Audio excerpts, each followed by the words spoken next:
নমস্কার, welcome to my channel. আজকের recipe হইল ডিমের কবিরাজি।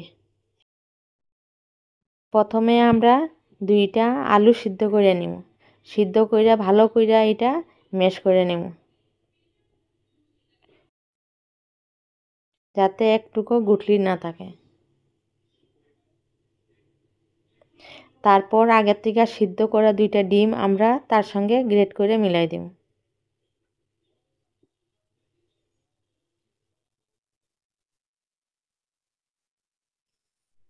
আর একদিকে আমরা কড়াইতে 2 চামচ তেল গরম করে নেব। তারপর আমরা একটা কুচনো পেঁয়াজ, 6-7টা রসুন কুচি দিয়ে ভালো করে নাড়াচাড়া করব, যাতে একটু লাইট ব্রাউন হয়ে যায়।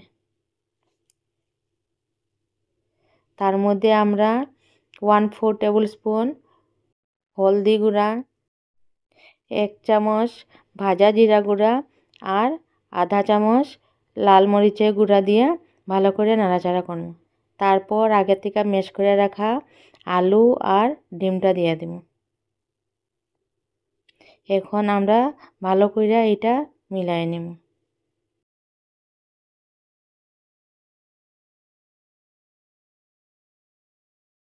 এখন আমরা স্বাদ অনুযায়ী লবণ দিয়ে দেব। আর আমরা 1/2 টেবিল স্পুন গরম মশলা দিয়ে দেব। দিয়ে ভালো করে আমরা ভাজিয়ে নেব। এইভাবে আমরা স্টাফিংটা রেডি হয়ে গেছে। এখন আমরা স্টাফিংটা ঠান্ডা করে নেব। এখন আমরা হাতে একটু তেল গ্রিস করে নেব। গ্রিস করে আমরা এখন একটা কাটলেটের আকার দিয়ে দিব।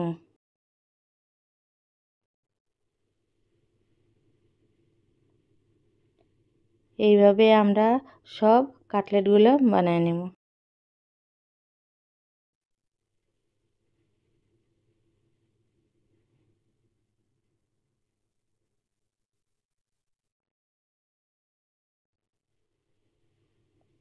এখন আমরা এই কাটলেটগুলা ব্রেড ক্রামসে ভালো করে কোট করে নেব।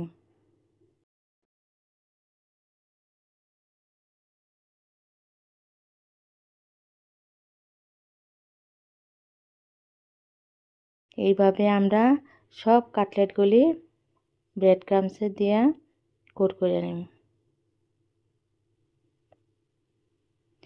এখন আমরা কড়াইতে কিছু তেল গরম করব।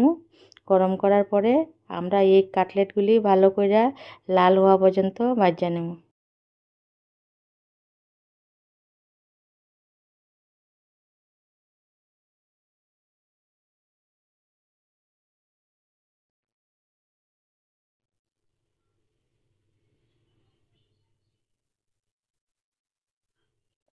কাটলেটগুলো ভাজা হয়ে গেছে। এইভাবে আমরা সব কাটলেটগুলো ভাজা উঠাইব।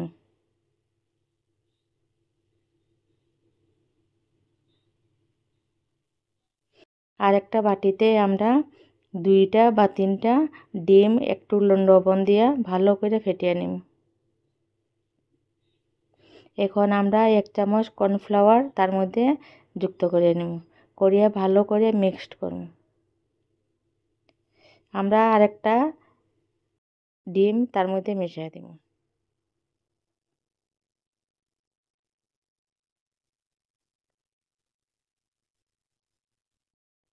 এখন আমরা কড়াইতে তেল গরম করে আঙ্গুলের সাহায্যে এইভাবে আমরা ডিমের ব্যাটারটা কড়াইতে দিয়ে দেব।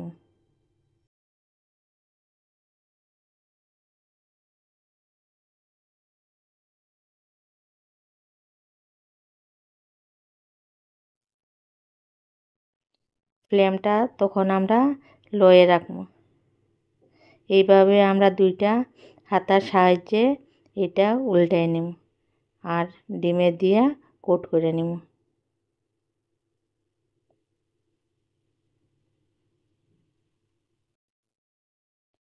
এইভাবে আরেকটা বানিয়ে দেখাইতেছি।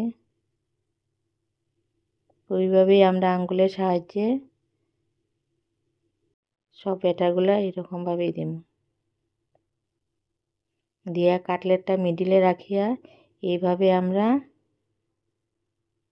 ভাঁজ করে নেব, পাটি চাপটার আকারে ভাঁজ করে নেব। এইভাবে আমরা সব ডিমের কবিরাজিগুলা বানাই নেব।